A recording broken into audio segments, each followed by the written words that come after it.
오늘 선포될 말씀 신약성경 로마서 1장 13절에서 15절로 말씀입니다.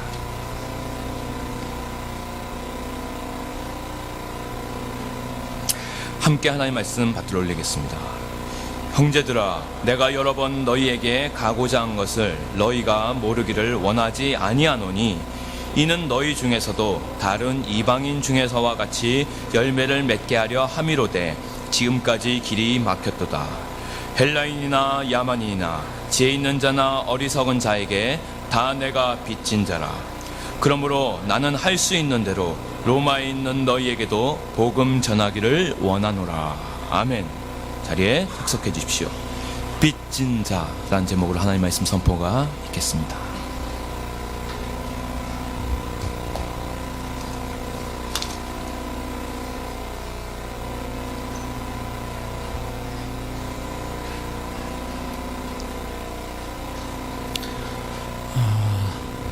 단풍이 아름답게 물들어가고 있습니다. 가을이 깊어가고 있는 거죠. 가을이 되면 우리는 자연스럽게 생각이 좀 깊어지는 것 같습니다. 살아온 지난 날들도 돌아보게 되고요. 또 남은 날들을 어떻게 살아가야 할지 생각해보게 되죠. 그러면서 인생이라는 것이 시작도 좋아야 하지만 무엇보다 끝이 좋아야 되겠다. 마무리를 잘 해야 될 텐데 하는 생각을 자연스레 하게 됩니다. 그래서 생애 말년에 도달했을 때, 그래서 이제 자신의 살아온 지난 날들, 인생을 전체적으로 돌아보았을 때 후회가 없는 사람, 하나님의 은혜로 잘 살아왔다고 고백할 수 있는 사람, 그래서 이제는 하나님의 상급이 나를 기다리고 있을 것이라고 확신할 수 있는 사람은 정말로 복된 사람이라고 믿습니다. 그런 사람 부럽죠. 성경에 보면 그런 사람이 나와요. 사도 바울이에요. 디모데후서 4장 6절부터 8절 말씀을 좀 보겠습니다. 바울이 거의 생애 말년에 믿음의 아들격인 젊은 목회자 디모데에게 써서 보낸 편지글이죠. 목회 서신입니다. 그 가운데 이런 구절이 나옵니다. 전제와 같이 내가 벌써 부어지고 나의 떠날 시각이 가까웠도다. 여기 떠난다는 건 해외여행 간다는 게 아니고 이제 인생을 마감할 때가 가까웠음을 바울은 직감하고 있는 것이죠. 그러면서 자기 인생을 돌아본 겁니다. 나는 선한 싸움을 싸우고 나의 달려갈 길을 마치고 믿음을 지켰으니 이제 후로는 나를 위하여 의의 면류관이 예비되었으므로 주 곧 의로우신 재판장이 그날에 내게 주실 것이며 내게만 아니라 주의 나타나심을 사모하는 모든 자에게도니라. 아멘. 저와 여러분이 생을 마감하는 그 순간, 마지막 숨을 헐떡거리면서 이제 곧 주님의 품에 안기게 될 그 순간, 이런 고백을 할 수 있었으면 정말 좋겠습니다. 그래서 이 구절을 읽으면서 저는 좀 질문을 해보았습니다. 바울이 끝까지 아름답게 그 신앙의 길을, 그리고 자신에게 주어진 사명의 길을 완주해낼 수 있었던 비결이 무엇일까? 여러분, 한때 잘하는 것은 대부분 해냅니다. 근데 끝까지 잘 해내는 사람은 아주 드뭅니다. 한때 열정적으로 사역하는 사람들은 많습니다. 근데 끝까지 열정적으로 그 푸른 빛을 잃지 아니하고 마지막 꼬린 지점까지 완주해내는 사람은 의외로 적은 것이죠. 근데 지금 생을 마감할 때가 가까워온 노사도 바울의 고백이 참으로 놀랍습니다. 그래서 과연 무엇이 이것을 가능하게 했을까? 이런 삶과 사역을 가능하게 했을까 질문하게 되었습니다. 그래서 사도행전에 나타난 바울의 행적을 쭉 읽어나가고 또 바울 서신 전부를 쭉 최근 한 달여 동안 읽다가 우리가 이미 큐티하고 지나간 이 로마서 1장 본문에서 다시금 그 답을 한 가지 찾게 되었습니다.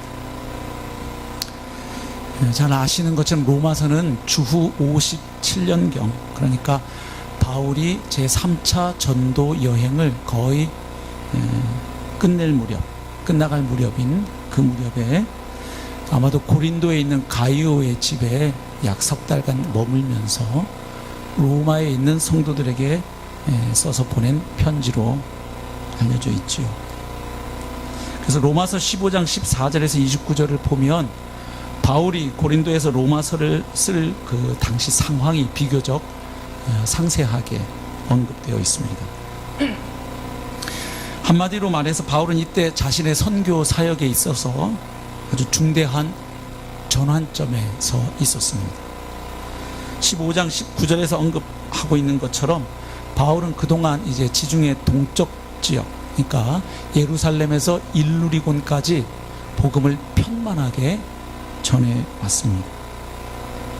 세 차례의 선교 여행을 통해서 각 지역의 요지마다 중요한 그 거점 도시들마다 교회를 개척했던 것이죠. 그랬던 바울이 이제는 눈을 돌려서 이제 지중해 서쪽 지역에도 복음을 전하고 교회를 세우기 원했던 것입니다. 특별히 로마 제국 서쪽 지역에 위치한 당시에는 땅끝이라고 생각되어졌던 그 스페인으로 가서 복음을 전하고 싶어 했습니다. 그런데 바울이 보기에 이 스페인 선교를 위해서는 무엇보다도 이 로마 제국의 중심에 위치한 로마 지역 교회들의 후원이 필요하다고 생각했죠. 그래서 말하자면 이제 지중해 서쪽 지역의 사역의 출발점은 로마가 되어야 한다고 생각한 겁니다. 마치 지중해 동쪽 지역에서 안디옥이 했던 역할을 이제는 로마가 서쪽에서는 그 역할을 해주기 원했던 것입니다. 사실 바울은 13절에 지금 기록하고 있는 것처럼 그동안 여러 차례 로마를 방문할 계획을 세웠습니다. 그런데 여러 가지 사정들 때문에 아직까지 그 꿈을 이루지 못한 그런 상황에서 편지를 써 보낸 것입니다. 그래서 바울은 다시 이제 기회를 얻어서 로마를 방문하고 그래서 그곳에 있는 성도들과 복음 안에서 믿음 안에서 같이 교제하고 이제 그들의 후원을 입어서 스페인 선교를 할 수 있게 되기를 소망하고 있는 것입니다. 근데 이제 바울에게는 그것보다 먼저 해결해야 할 과제가 하나 있었습니다. 그것은 그동안 이방 교회들로부터 모금한 이 구제 헌금을 예루살렘의 가난한 성도들에게 전달하는 바로 그 일이었습니다. 그래서 이제 바울은 이방인 교회들로부터 모금한 그 선교 헌금을 예루살렘의 가난한 성도들에게 전달하고 이제 그리고 나서 로마를 거쳐 스페인까지 가서 복음 전하기를 원하는 바로 그런 상황에서 이 로마서를 이제 써서 보낸 것이죠. 그런데 15절 말씀을 보면 바울이 그냥 단지 로마를 경유해서 스페인 갈 생각만 하고 있지 않다는 것을 알게 돼요. 즉 바울에게 있어서 로마는 단지 스페인으로 가기 위해 잠시 거쳐가는 곳이 아니라 로마도 중요한 사역지라는 것을 알게 됩니다. 15절을 한번 보십시오. 그러므로 나는 할 수 있는 대로 로마에 있는 너희에게도 복음 전하기를 원하노라. 그러니까 단지 스페인 가기 위해서 로마를 거쳐가기만 하는 것이 아니라 로마에 가서도 역시 복음 사역을 감당하고 그리고 이제 로마 교회 후원을 입어서 스페인까지 복음 들고 가기를 원했던 것입니다. 그래서 질문하게 되는 거예요. 어떻게 바울은 이미 세 차례에 걸친 선교 여행을 통해서 예루살렘부터 일루리곤까지 본인 표현대로 복음을 편만하게 전했고 많은 교회를 개척했는데 또다시 이제는 지중해 서쪽 지역으로 가서 로마 그리고 스페인까지 가서 복음을 전하려고 하는 것일까?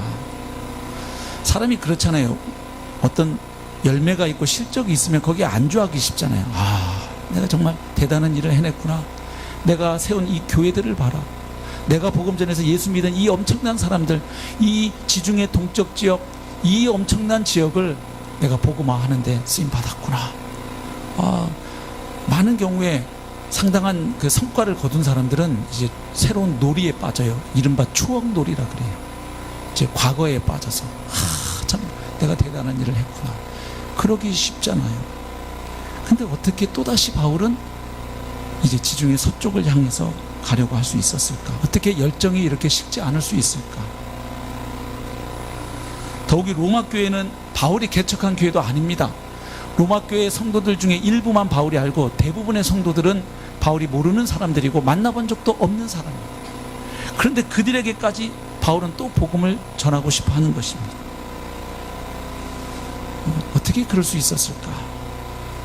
어떻게 생의 끝 지점까지 한결같이 이렇게 달려갈 수 있었을까? 오늘 그 답을 저는 14절에서 찾게 됩니다. 14절 한번 같이 읽어보겠습니다. 시작. 헬라인이나 야만인이나 지혜 있는 자나 어리석은 자에게 다 내가 빚진 자라. 빚진 자라. 한마디로 말해서 바울은 다메섹 도상에서 부활하신 주님을 만나 구원받고 또 이방인의 사도로 부르심을 받은 이후 그의 생애를 마감하는 순간까지 일생 동안 살아가면서 사역하면서 그의 마음을 지배했던 의식이 하나 있었습니다. 그것은 빚진 자의 의식입니다. 그는 일생 빚진 자의 심정으로 살고 사역을 했던 것이에요. 그러니까 지금 바울이 로마에 가고 싶어하는 이유도 간단합니다. 한마디로 말하면 빚진 것이 있어서 로마에 가겠다는 것입니다. 그런데 바울은 도대체 로마 사람들과 무슨 관계가 있길래 그들에게 빚을 졌다고 말하는 것입니까? 자, 통상 우리가 빚 졌다고 말할 땐 이런 상황이죠. 내가 누군가에게 돈이나 물건을 빌렸을 때 그러면 나는 그 사람에게 빚을 지게 됩니다.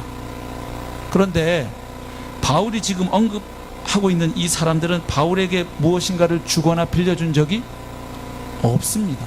만나본 적도 없는 사람들입니다. 바울도 그들에게 무언가를 받거나 빌린 적이 없고요. 그런데도 바울은 지금 그들에게 빚을 졌다고 말하잖아요. 이거 어떻게 이해해야 합니까? 만난 적도 없는 사람한테, 신세진 적도 없는 사람한테 나는 그 사람들에게 빚을 지고 있어요, 이렇게 말하면 그 말의 의미를 우리는 어떻게 받아들여야 할까요? 우리가 5절에서 단서를 찾게 돼요. 5절 한번 보십시오. 로마서 1장 5절입니다. 그로 말미암아, 여기 그는 4절에 언급된 주 예수 그리스도를 의미합니다. 그로 말미암아 우리가 은혜와 사도의 직분을 받아 그의 이름을 위하여 모든 이방인 중에서 믿어 순종하게 하나니. 지금 무슨 이야기입니까? 바울은 자신이 은혜로, 즉 자격이 없는데 하나님의 일방적인 은혜로 구원받았을 뿐만 아니라 사도로 부르심을 받았다는 겁니다. 그리고 그렇게 은혜로 사도로 부르심을 받은 목적은 이방인들에게 복음을 전해서 그들로 하여금 믿음의 순종을 하게 하려는 것이라고 고백하고 있습니다. 그러니까 바울이 빚졌다고 말하는 근거가 여기에 있는 것이죠. 이런 이야기입니다. 은혜를 받았으니까 빚진 자다, 이런 말입니다. 그런데 문제는 누구에게 은혜를 받았고 누구에게 빚졌다고 말하는 것이냐 하는 것입니다.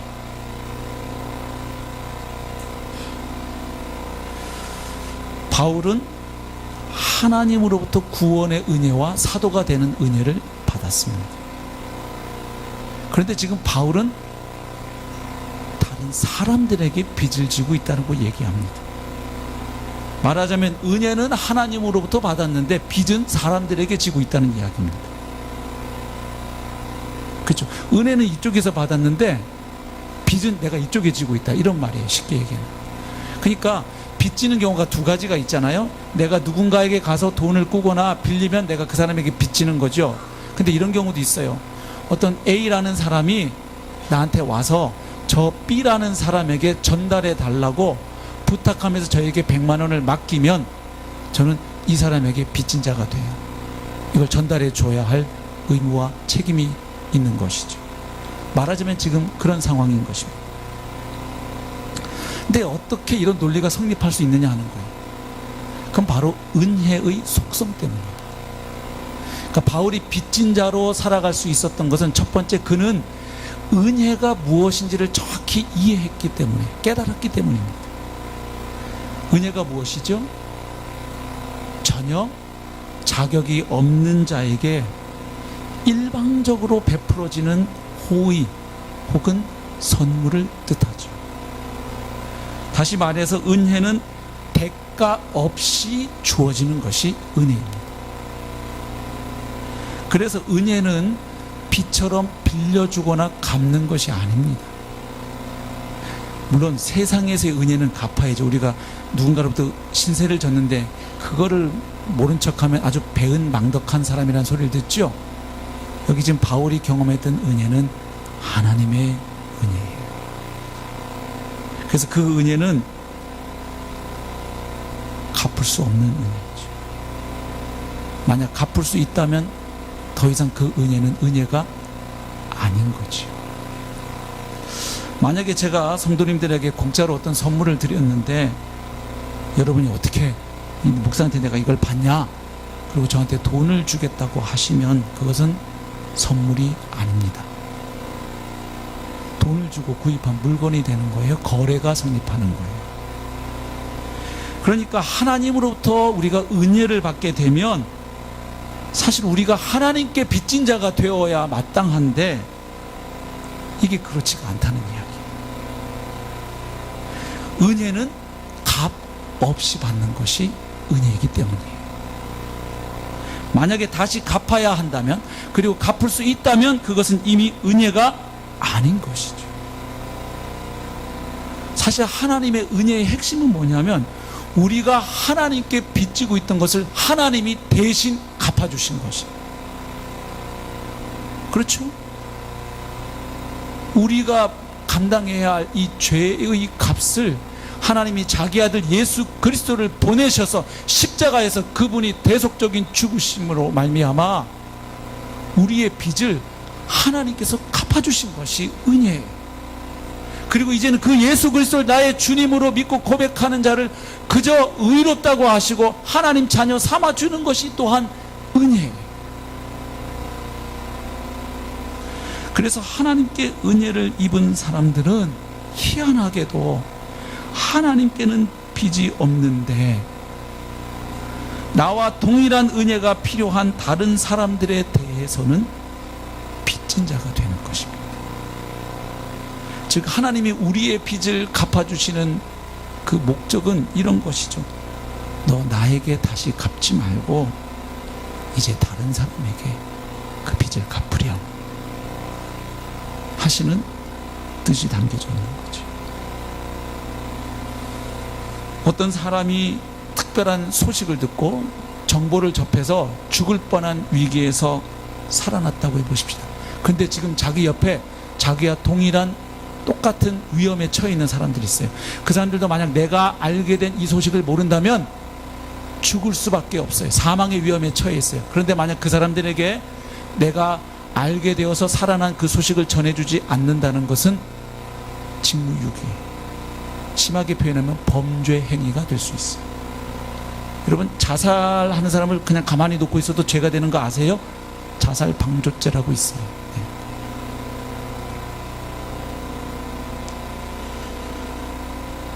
만약에 은혜를 입은 사람이 그 은혜의 소식을 이쪽에 알려주지 않는 것은 뭘 의미하는가? 이것을 의미해요.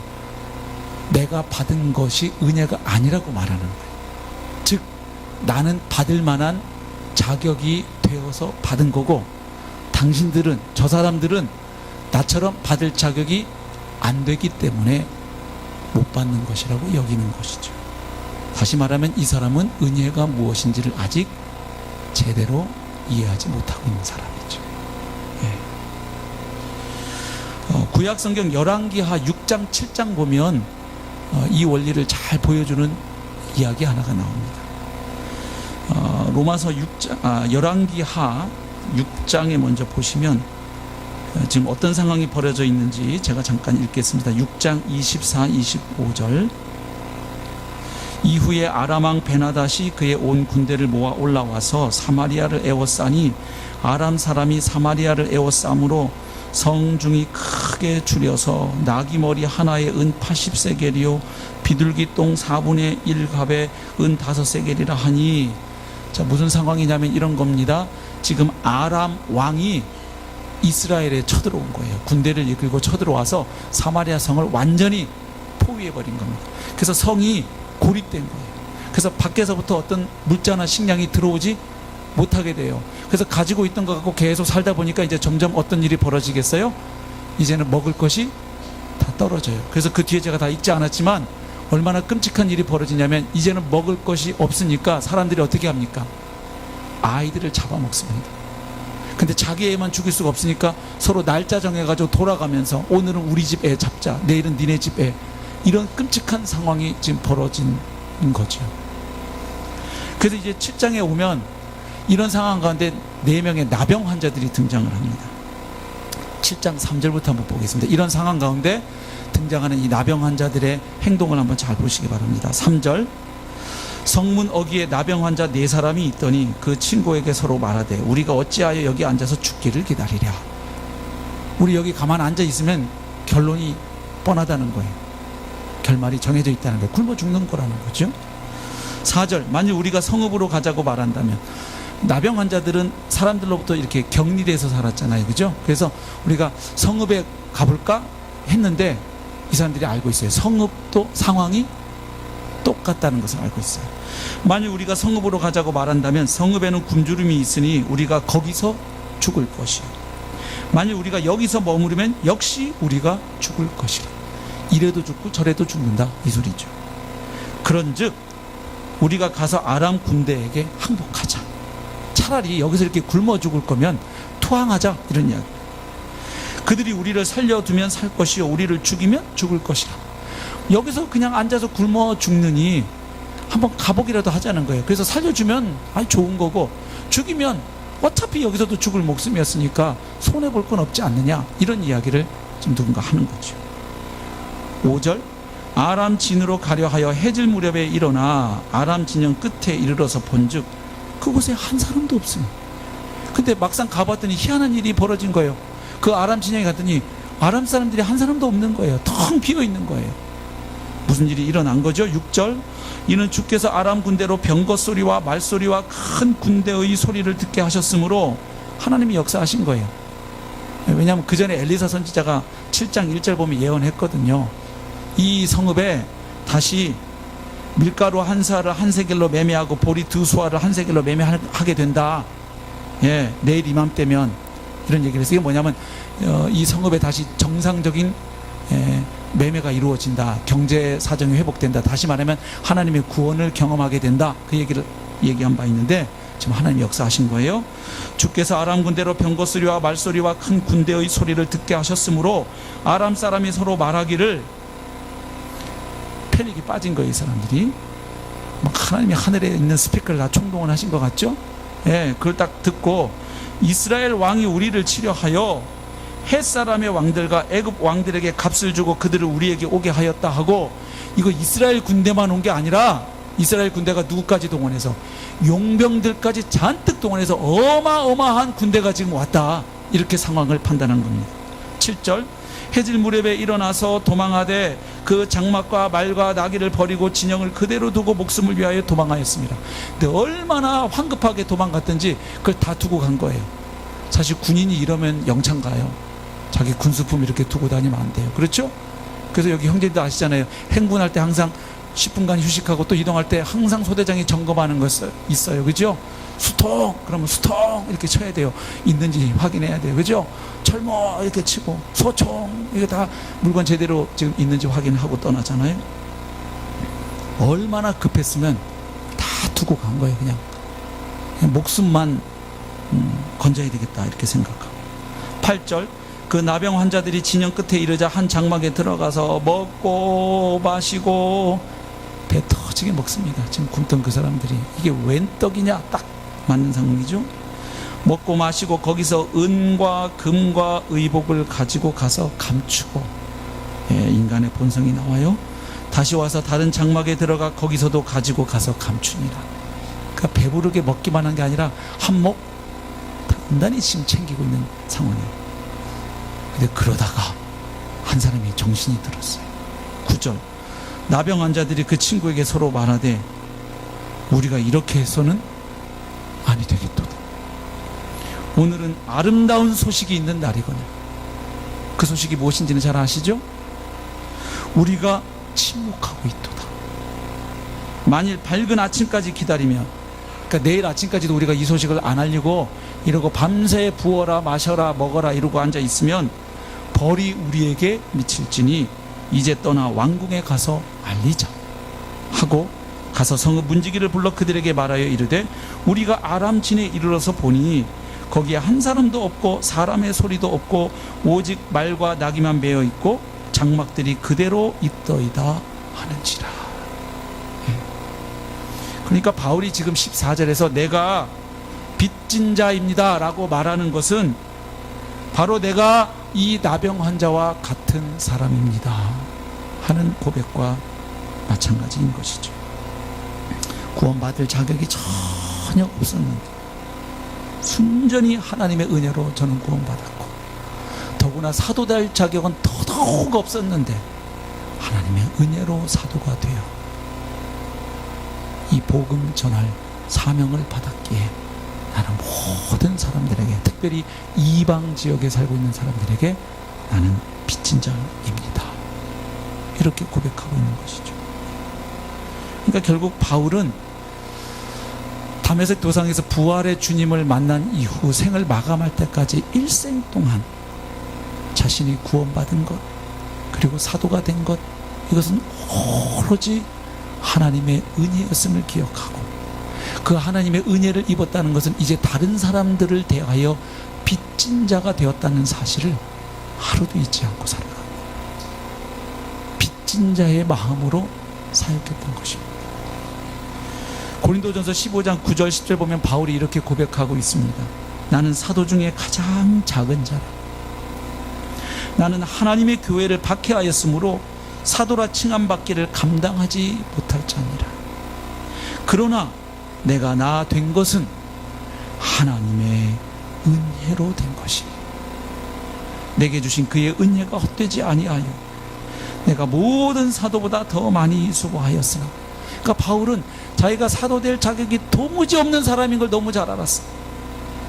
그랬기 때문에 그 은혜가 헛되지 않게 되기를 바라면서 누구보다 열심히 사역을 했던 것이에요. 그럼에도 불구하고 바울은 또 고백합니다. 내가 한 것이 아니요 오직 나와 함께 하신 하나님의 은혜로라. 그러니까 사도가 된 것도 하나님의 은혜지만 그 어떤 사도보다 열정적으로 헌신적으로 내가 살아내고 사역할 수 있었던 것도 나의 힘, 나의 공로가 아니고 그것도 하나님의 은혜였습니다. 오직 하나님의 은혜였습니다. 이게 바울의 고백입니다. 그래서 고린도전서 9장 16절에서 바울이 또 이렇게 말한 바 있습니다. 내가 복음을 전할지라도 자랑할 것이 없음은 내가 부득불할 일이니 만일 복음을 전하지 아니하면 내게 화가 있을 것이로다. 아까 그 나병 환자들의 이야기와 같은 이야기잖아요.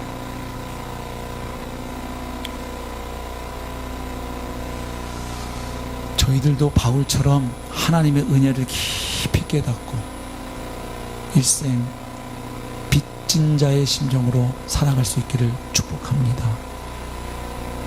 이 하나님의 은혜를 깨닫고 그 은혜 가운데 살아가지 않게 되면요, 우리가 구원받았음에도 불구하고 하나님의 은혜로 다시 살아났음에도 불구하고 그 은혜 가운데 살아가지 않으면 우리 마음을 지배하는 의식이 있습니다.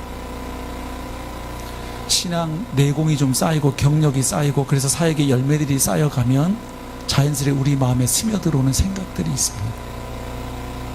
공로의식입니다. 권리의식입니다. 본전의식입니다. 더 심하면 피해의식입니다. 내가 주님을 위해서 이 정도 헌신했으면, 내가 강서교회를 위해서 이만큼 이 몇십 년 동안 헌신했는데 왜 사람들이 알아주지 않는가?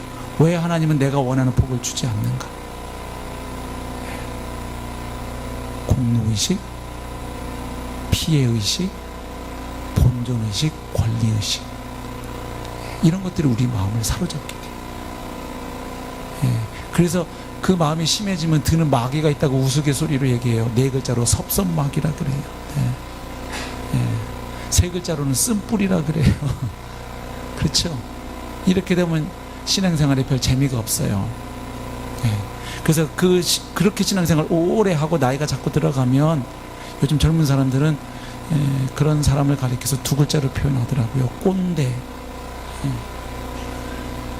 자꾸 사람이 자기가 한 일 생각하고 날 알아줘라, 나한테 갚아라, 이런 권리의식이 생긴다는 거죠. 목회 젊을 때 잘하던 분들이 왜 나이 드셔서 망가져요?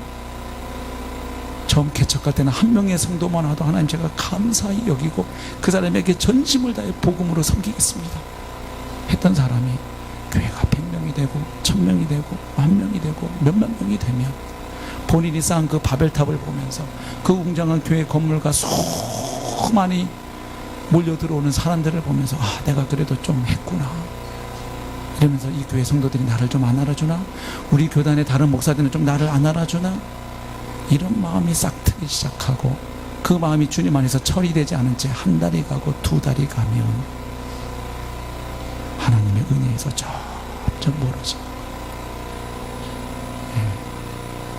근데 바울은 그러지 않은 것 같아요. 죽는 날까지 마지막 가쁜 숨을 몰아쉬고 주님 품에 안기는 그 순간까지 하나님, 저는 하나님의 은혜에 입은 자입니다. 저는 빚진 자예요. 왜냐하면요, 사도행전에 보면 바울이 그 다메섹 도상에서 부활하신 주님 만나고 소명받는 장면을 보면 좀 특별한 데가 있어요. 아주 그냥 하나님이 바울을 핀셋으로 찝어내는 장면 같아요.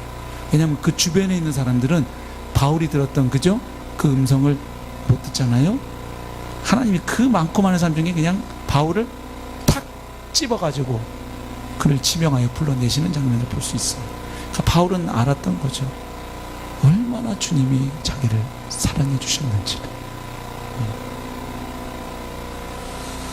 바울이 빚진 자로 살아갔던 첫 번째 이유는 자신이 받은 은혜가 어떤 것인지를 알았기 때문에, 은혜의 속성, 즉 은혜는 하나님께 값 없이 받은 것이기에 하나님께 빚진 자가 되는 게 아니라 이 내가 받은 은혜를 똑같이 필요로 하는 다른 사람들에게 내가 빚진 자가 되게 한다는 이 은혜의 속성을 그는 알았기 때문입니다.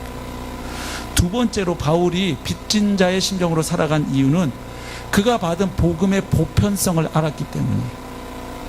보편성이란 말은 이런 뜻입니다. 복음은 이 세상 모든 사람에게 다 필요한 소식이라는 거예요.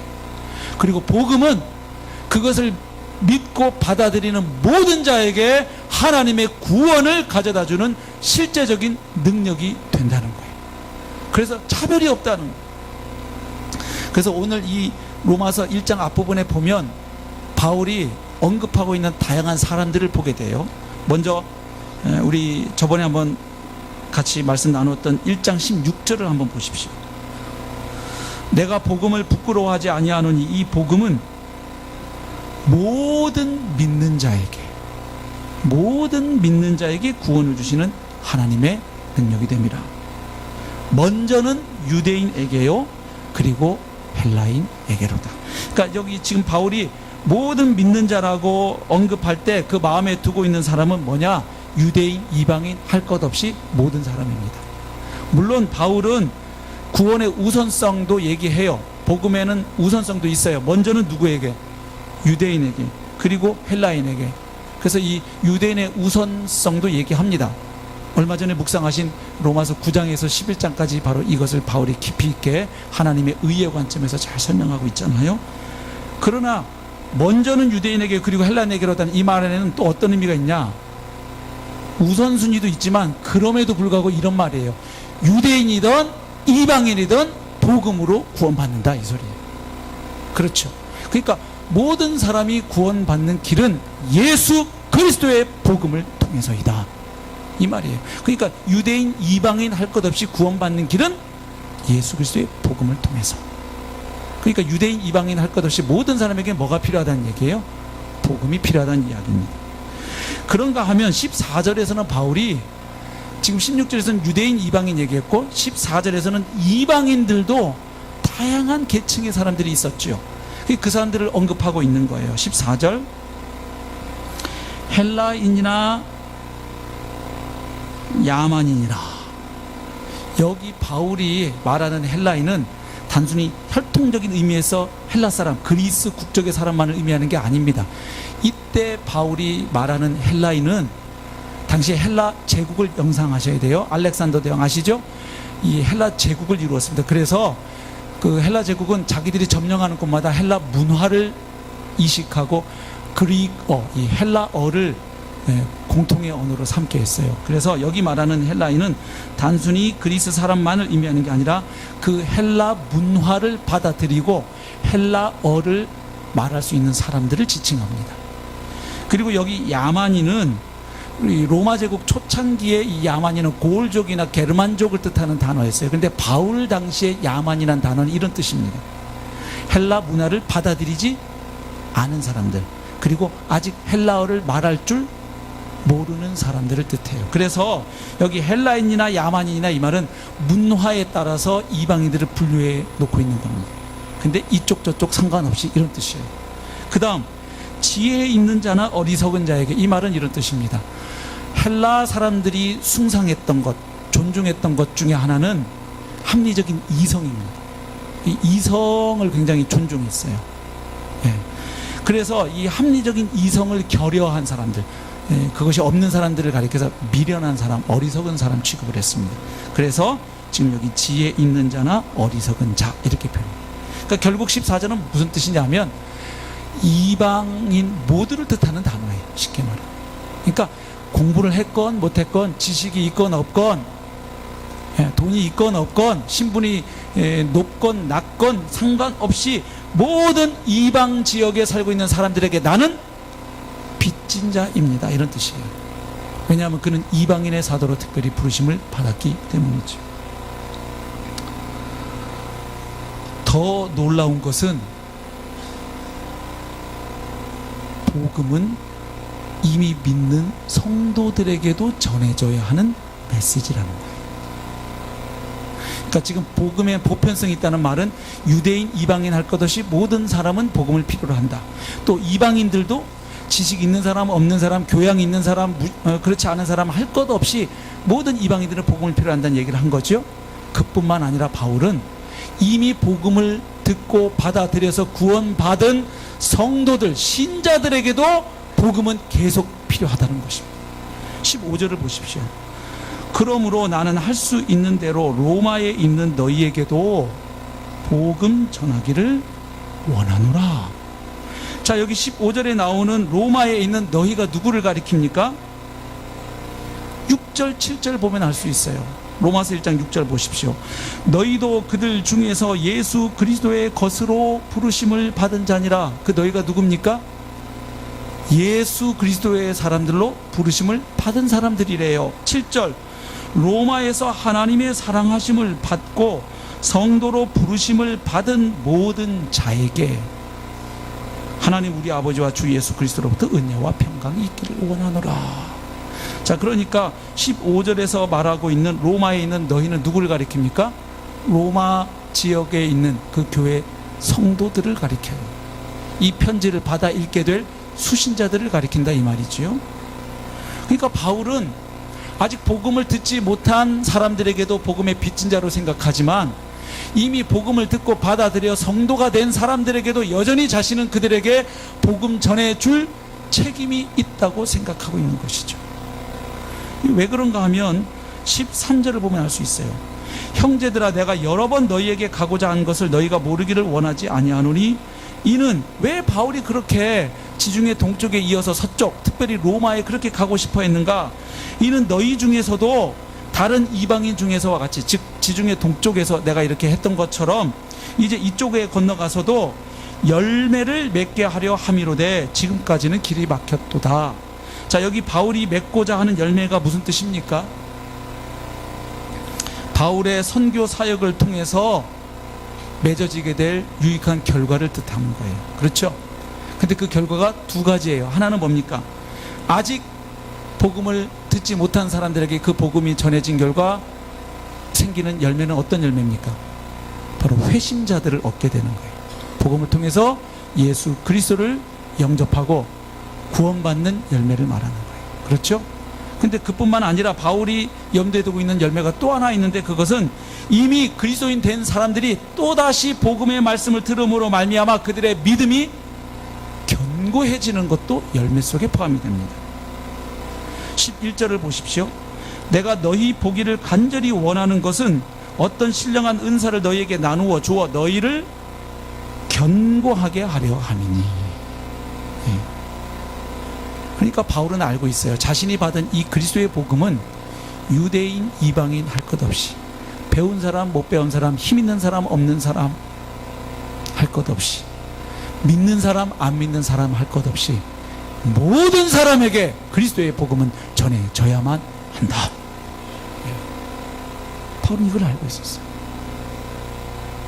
현대 교회가 놓친 게 이 부분이죠. 처음 복음 전해서 예수 믿게 하고 그 다음 신앙훈련, 제자훈련은 또다시 다른 걸로 한 거예요. 복음은 이미 받아들였어요. 그러니까 복음을 깨닫고 은혜 안에서 출발한 신앙생활의 시간이 지나면 또다시 어디로 빠지느냐? 율법주의로 가는 거예요. 공로주의로 가요. 그러니까 신앙생활이 점점 재미가 없어져요. 그러면서 신앙 경력은 자꾸 쌓여가고 신앙 경륜은 자꾸 쌓여가니까 이게 점점 사람이 꼬장꼬장해지는 거예요. 은혜가 더 충만해지고 시간이 흐를수록 더 온유하고 겸손해지고 주님을 닮아가는 게 아니라 사람이 더 괴팍해져 가는 거예요. 왜? 실제가 안 되니까, 복음이. 그리고 그 복음은 그냥 나중에 죽어서 천당 가는 걸로 딱 하나 남아버리니까, 오늘 이 순간 그리스도의 통치를 받으며 하나님의 나라 백성답게 살아가야 되는데 그게 안 돼 버리니까 남는 확신은 딱 죽은 뒤에 천당 가겠지 하는 거 딱 하나 붙잡고 가는 거예요, 신앙생활.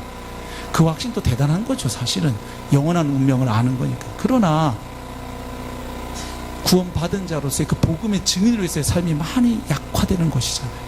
그렇죠? 예. 그를 통해서 그리스도가 잘 드러나지 않게 되잖아요. 예. 그래서 바울은 알았어요. 처음 믿을 때도 복음이 필요하고 믿고 난 이후에 우리가 주님 품 앞에 안길 때까지 계속해서 우리가 들어야 할 소식은 복음이라는 것을 바울은 정확히 알았던 거죠. 그 복음이 점점 더 깊어지고 더 실제가 되어 가는 것이 신앙 성장이고, 그것이 믿음이 견고해지는 것이고, 그리고 그것이 영성이 깊어지는 것입니다. 다른 요란한 걸 자꾸 찾으려 하지 마십시오. 자꾸 신앙생활 하다 보면 자꾸 뭔가 색다른 거, 새로운 거, 너무 지나치게 새로운 이야기를 누가 하잖아요. 그러면 이거 이단일 수 있겠다, 이렇게 의심하십시오. 2000년 기독교 가운데 전해질 메시지는 이미 성경에 딱 정해져 있어요. 근데 새로운 소리입니다 하고 어떤 목사가 아니면 어떤 사람이 나타나서 전혀 색다른 소리 하면 일단 의심하고 들어가시면 맞아요. 항상 여러분, 기독교 2000년 역사 가운데 부흥은요, 새로운 이야기가 발견된 게 아니라 이미 알고 있고 믿어왔던 복음이 새롭게 재발견되고 능력이 되고 생명이 될 때 부흥의 역사가 일어난 것이에요. 예, 종교계에 또 다른 게 아니에요. 마틴 루터가 로마서 1장 17절을 깨닫고 다시 이 당시 가톨릭이 얼마나 복음에서 멀리 떨어져 있는지를 깨닫고 다시 복음으로 돌아온 것이 종교개혁이었어요. 다른 게 아니죠. 그래서 바울은 믿는 사람에게도 기회만 주어진다면 다시 복음 전하기를 원했던 것이죠. 말씀을 맺겠습니다. 사도 바울이 생의 마지막 순간까지 그렇게 아름답게 달려갈 수 있었던 것, 늙어서도 푸른 빛을 잃지 아니하고 청청하게 살아갈 수 있었던 이유는 그가 빚진 자의 심정으로 살아갔기 때문입니다. 그리고 빚진 자의 마음으로 살아갈 수 있었던 이유는 자신이 받은 은혜가 어떤 것인지를 정확히 이해할 뿐 아니라 매일 그 은혜 안에 머물러 있었기 때문에, 그리고 내가 받은 이 복음이 어떤 것인지를 모든 사람에게 필요한 소식일 뿐만 아니라 유대인, 이방인, 배운 사람, 못 배운 사람, 가난한 사람, 부자 할 것 없이 모든 믿는 사람을 실제적으로 죄와 사망에서 건져 구원하는, 그래서 흑암의 권세에서 건져서 하나님의 아들의 나라로 옮겨놓는, 주권의 정의가 이루어지게 하고 하나님의 통치를 받으며 살게 하는 구원의 능력이 있는, 모든 믿는 사람을 구원하는 하나님의 능력이 된다는 사실을 그는 알았기 때문에, 확신했기 때문에, 또 경험했기 때문에 그렇게 살아갈 수 있었다고 믿습니다. 바라니 저와 여러분도 이 가을에 한 번쯤 우리의 지나온 날들, 살아온 날들을 주님 앞에서 한번 돌아보고, 내 남은 날들이 몇 날이 남았는지 몇 년이 남았는지 알 수 없지만 마지막 가쁜 숨을 내가 몰아쉬고 주님, 사랑하는 주님 품 안에 안길 때 내가 어떤 고백을 하고 주님 품에 안길 것인지, 또 아주 복되게 지인들이, 가족들이, 자녀들이 내가 마지막 주님 품에 안기는 순간 함께 있을 수 있는 특권이 주어진다면 그때 무슨 이야기를 하고 천국에 입성할 것인지 이 가을에 한번 묵상할 수 있기를 소망합니다. 그래서 저희 남은 날 동안 빚진 자의 마음으로 살고 사역했으면 좋겠습니다. 특히 연륜이 쌓일수록, 특히 강서교회 오래 섬긴 분들, 몇십 년을 섬기고 여기에 청춘을 바치고 헌금을 하고 몸을 바쳐서 충성한 분들 너무너무 감사합니다. 그것을 하나님이 다 기억하신다고 저는 믿습니다. 부디 그 상을 잃지 않으시도록 끝까지 그렇게 아름답게 경주에 가시기를 축복합니다. 예. 그리고 새롭게 신앙에 입문하신 분들, 처음부터 목표를 정해두시고 끝까지 어떤 마음으로 달려가겠다, 목표를 정하실 수 있으면 좋겠습니다. 그래서 그렇게 인생을 우리가 마감하고 주님 앞에 가서는, 주님, 저는 무익한 종입니다. 그저 하여야 할 일을 한 것 뿐입니다. 그런데 어떻게 이런 상급을, 이런 면류관을 주십니까? 이것을 받으실 분은 주님밖에 없습니다. 주님께 다시 그 면류관을 돌려드릴 수 있는 저와 여러분이 되실 수 있기를 주님의 이름으로 축복합니다. 함께 찬양하겠습니다.